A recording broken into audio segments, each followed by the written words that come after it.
Are you a leader, manager, entrepreneur, business owner, or knowledge worker? Are you leading people or wondering how to be a better leader in your own life and work? If you are, then you can be experimenting better. Welcome to The Experimental Leader, a podcast that takes a look at the ways leaders are experimenting in their own work. Hosted by Melanie Parish, we dive into real-life conversations about how people might be using a scientist's mindset and experimenting in their work. Shift your leadership into something that works better. Join us on The Experimental Leader today. Hello, I am so excited to welcome you to our very first Experimental Leader live podcast. I am so excited to be with you today. And I've been thinking about my own leadership. And this summer, I took a lot of time. I took some time off of having interviews on my podcast. I really tried to take some time working as a coach over the last year and a half, had an emotional toll. And so I really wanted to do some deep self-care. And I also wanted to reflect on my business and my own leadership and to really figure out what was important to me to carry into this fall. Often because I have kids, the fall is a time that we really start up again. And I really wanted to think about my podcast. We've been doing it now since April of 2020. And we've been super successful. We've been really happy with the conversations we're having, with the learning that we're having, with the availability for a platform to share ideas and talk about ideas.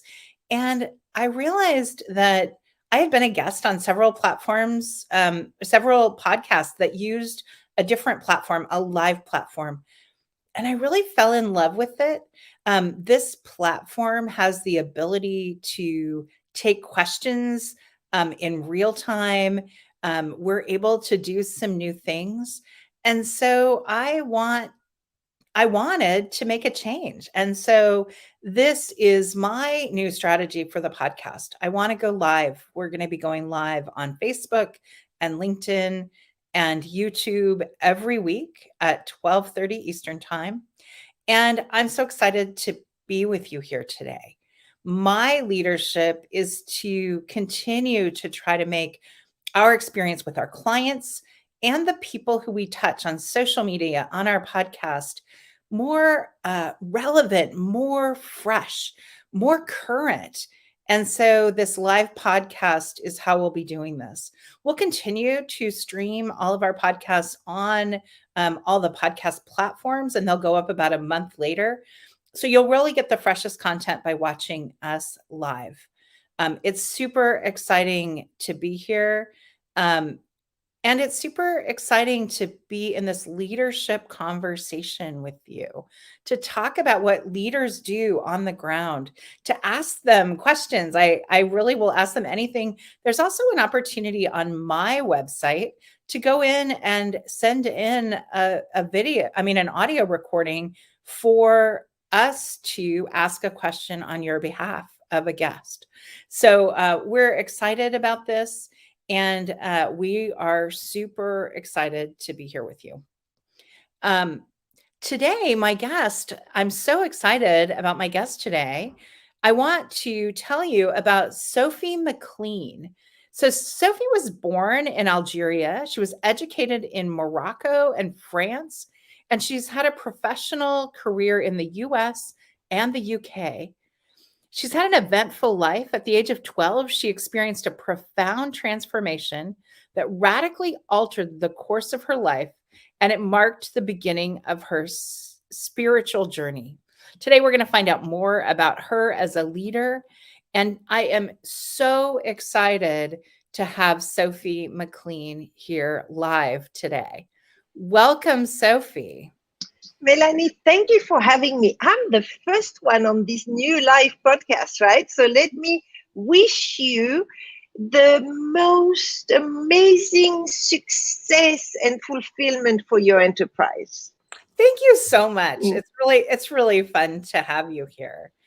Um, I'd love to just dive right in Mhm. and ask you what you're up to in your work and your life right now. Well, I came back to New York in September 2019. After spending 10 years on a spiritual quest.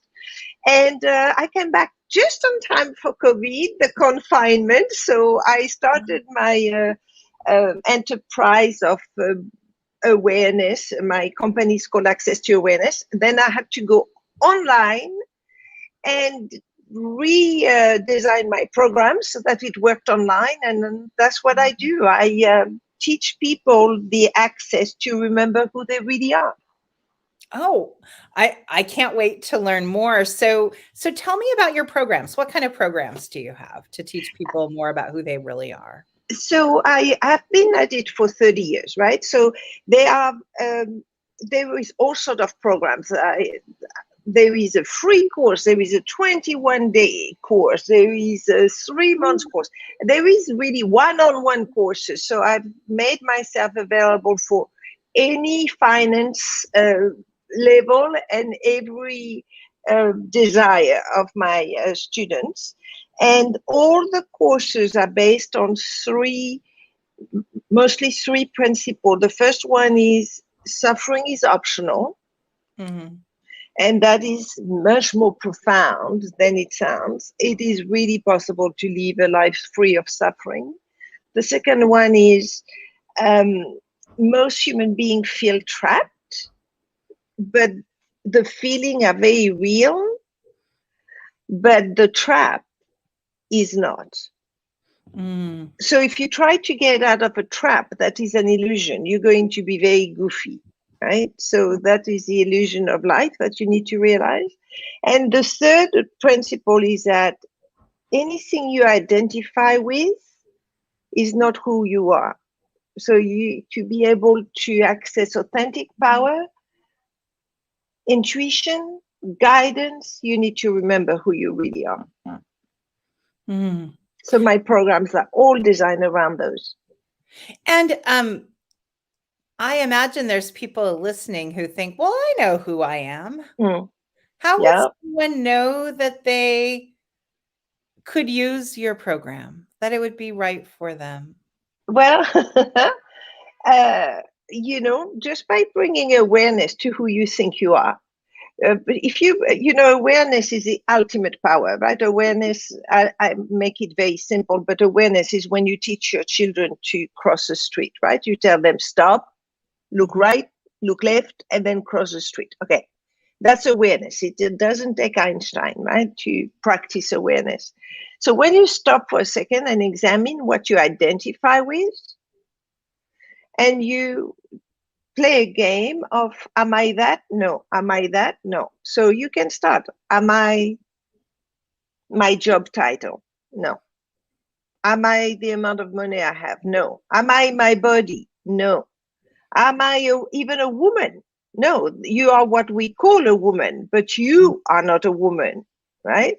Am I a mother? No. You are what we call a mother. It's a description of a mother, but who you are is not really a mother, right? And you go on. It's a very Zen exercise. Who am I? Who am I? Who am I? You will finally arrive at a point where first you might get exasperated saying, all right, fine, I don't know who I am. And then you will actually be able to get an experience of your essence. And that moment is truly, truly magical, truly magical. You just realize that you are not a thing. People call it soul or higher self, but when you get an experience of who you really are, all the problems, confusion, frustration disappears. That's delicious. Mm. I'm so fascinated because obviously there are all sorts of modalities who use some of the same language you use. So Buddhism talks about suffering, which I love this I love that language so much. I talk about it also like, oh, I see you once you see suffering as opposed to something that's happening, it's really interesting to name that it's suffering. Um, and I also there's a guy named Eliyahu Goldratt who was an Israeli physicist who worked in manufacturing, and he always talked about management attention being the biggest bottleneck. And so when you talk about the attention to yourself, I'm sort of fascinated by that concept. And so these two sort of places that are really different than what you're talking about around self-transformation are popping into my mind, sort of religion and manufacturing consulting. It's quite fascinating to me. What brought you as a leader into this space? What made you want to do this work in the world? I had a gift when I was 12 years old. I was brought up in Casablanca, Morocco. I'm French, you can hear by my accent, but I was brought up in Casablanca, and I was in the garden watching my family getting ready to sit down for dinner. And I think I must have been in a moment of stillness, just watching them. And suddenly I had a download. It was an epiphany. And and I just got a message. The first message was that I was being brought up in a cocoon that had absolutely nothing to do with what was happening in the world, and that I needed to go and find out, because there was a range from joy to despair. And every single experience was available in the world. And I was having just a tiny little one. Oh, so I got that. That was interesting. Then the next insight came saying, and everything you're going to discover is an illusion. Mm. So that was a bit more complicated. And then the third one was more like a command. It was like, all right, now you know what to do with your life. Go and tell people. And I ran to my parents, right? And I said, okay, I've got my instruction. I've got the secret. It's all an illusion. And we live in a cocoon. And my parents looked at me and said, okay, we have a crazy one. And that nickname stayed with me all my life. And with love, right? The crazy one. But when I left home at 18, I, little by little, I just discovered the amazing gift I was given.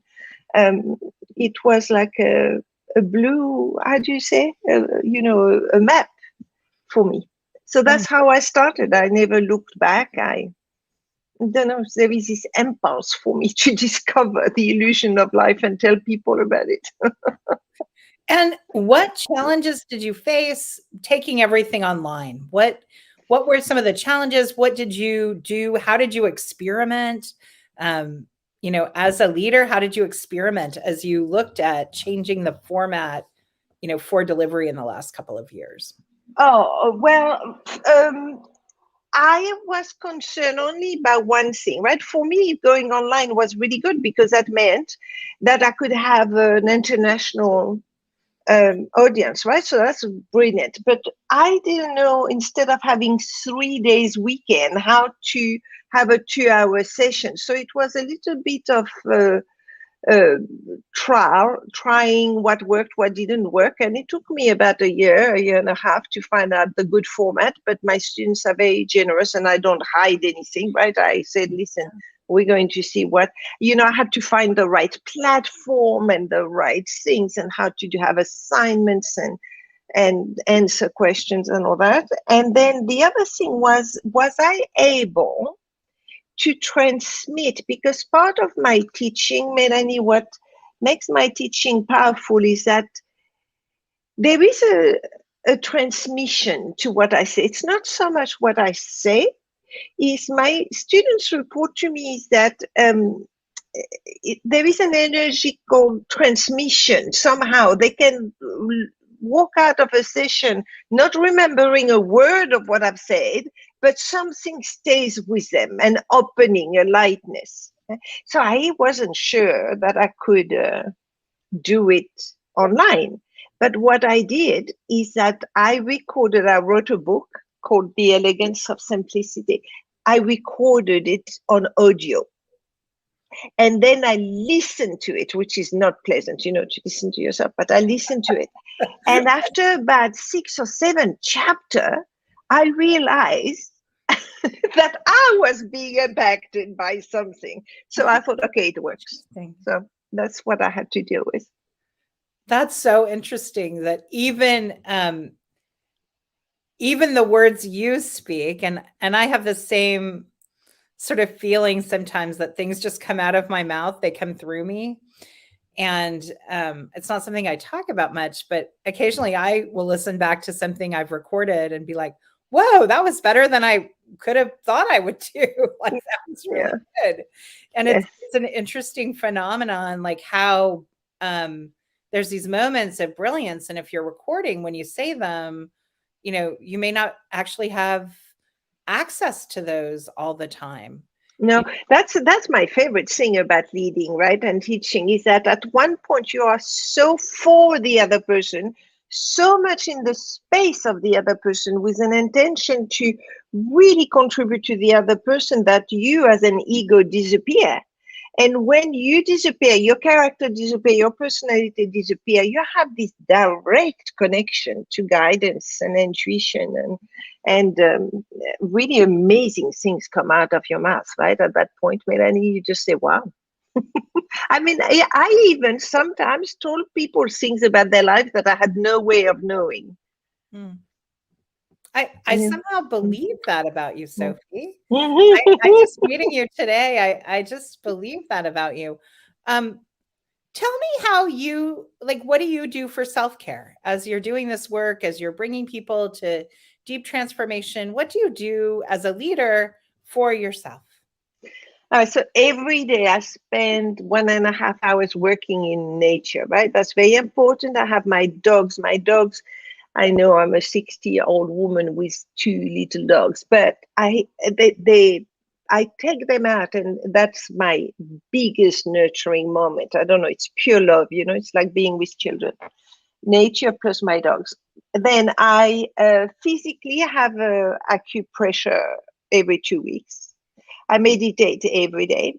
And what I do, I am constantly, like about 2 or 3 hours a day, constantly seeking other teachers, masters, mystic, philosophers. I constantly look to expand my experience. As a teacher, I would only teach what I have personally experienced, because I stay away from concept and description. I just want to transmit something. It's my experience, right? So I spend, half of my day, or at least a third of my day, expanding my space, learning, inquiring, discovering. Well, and I'm really fascinated by this idea of transformation as business. And you're obviously partaking in other people's transformation or spiritual businesses. How would someone discern? How do you discern whether someone's for real or is in it for something untoward, or has a not a good intention? Yes, I was self-centered intention. Well, I have a system which I trust very much. I've been doing it for 30 years and it really works. So first you need to have awareness, right? You need to have awareness, but I can always trust what moves me, what inspires me, or what touches me. If one of those 3 happens, then I will trust and take the risk. Because then I just consider that my soul is reached, and that cannot happen through lie, manipulation, and agendas. And so that's how I proceed. And what are you excited about for the next year in your in your world, in your leadership, in your business? I'm actually excited with the shift that is happening in leadership, right? And this shift has been predicted since the 16th century, I think. Right? There is a shift that is happening from Homo sapiens to Homo spiritus. Homo sapiens is being connected to your five senses and using your five senses to connect to what is external to you and to look for power outside of you. Right? That's a Homo sapiens. That's called the ego. You identify and look for energy on things external to you. Homo spiritus is when you look for energy for authentic power internally connecting to your soul. And that shift is truly,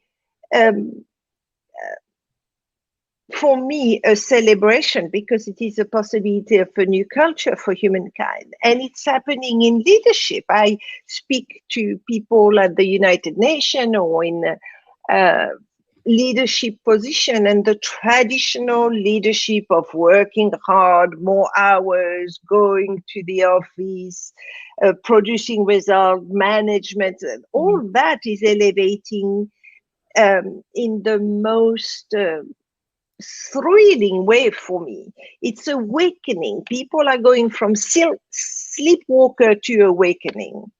And so that's what I'm looking for. I think it's a very difficult and very exciting time to be alive. Mm. And how can people find you, Sophie? I have made it very simple. The best way to find me is my website. It's my name, sophiemclean.com. So on the website, you have everything I provide, all the links, all the explanation, all the videos, the book, the blog, everything. Amazing. Well, it has been such a pleasure to have you. Thank you so much for being my first live guest. I think it went okay. It's been really fun to be talking with you. And it's just been a pleasure. Thank you, Melanie. And I am so proud I was the first one. I shall subscribe to your channel and see what happens. All right, Sophie, thank you. Thank you for having me. Well, that was so much fun. I love this idea of leadership and transformation, digging into the idea of suffering.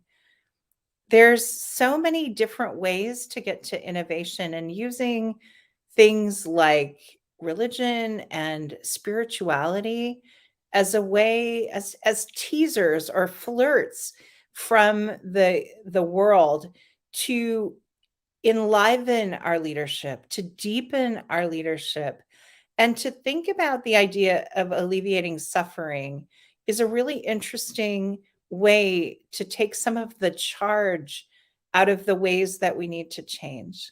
I challenge you to look in your own life and over the next week, think about how you are suffering and notice when you're suffering, and notice why you might be suffering or how you might alleviate your own suffering. I'd love to challenge you to take this on and go experiment.